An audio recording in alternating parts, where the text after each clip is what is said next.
Os contadores vão ter que suportar essa mesma corrente, no mínimo.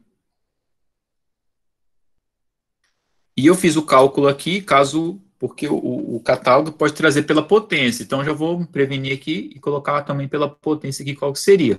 Eu não vou olhar 10, eu vou olhar 11,5, se for o caso. E, além disso, na hora que eu for escolher o contator, além dessas informações, eu tenho que saber qual é a tensão do comando. Tem que saber qual é a tensão do comando. Então, aquele comando que eu mostrei lá é de 24 VCC. Por quê? O motor funciona em 220, mas o comando que a gente está fazendo, 24. Então, a bobina que eu vou escolher tem que ser de 24 volts. Então, isso daqui também. E além disso, tem outra coisa. Os contatores, eles têm categorias de emprego.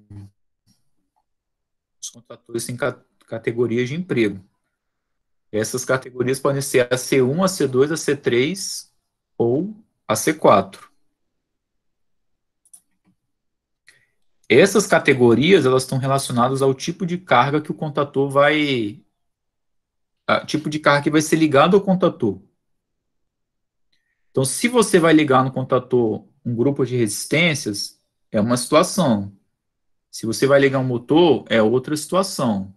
Se você vai ligar um motor que precisa ser ligado e desligado a todo momento, já é outra.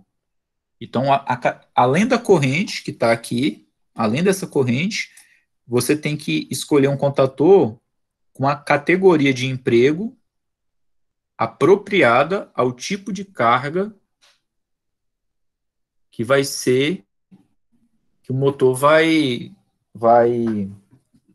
aliás, escolher um contator de acordo com o tipo de carga que vai ser acionada.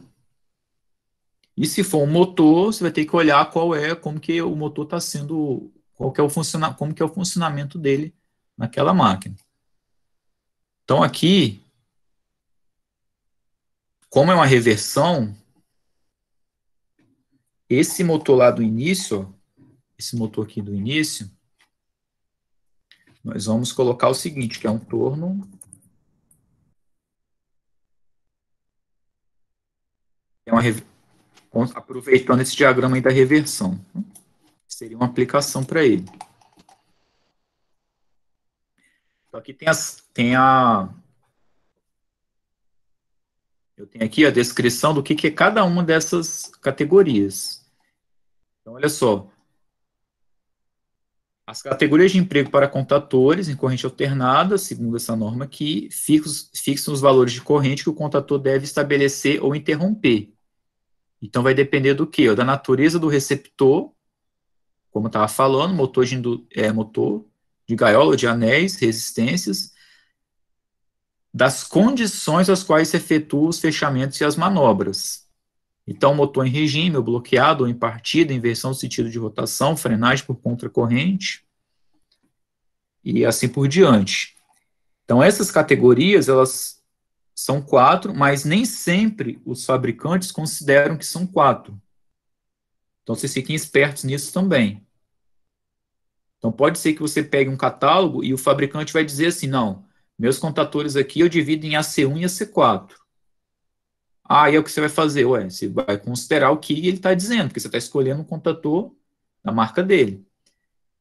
Tem uns que colocam lá AC1, AC2, AC4.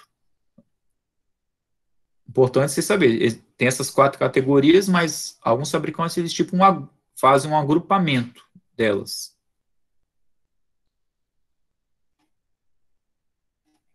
Então, quais são as categorias? A C1 aplica-se a todos os aparelhos de utilização em corrente alternada, cujo fator de potência é no mínimo igual a 0,95.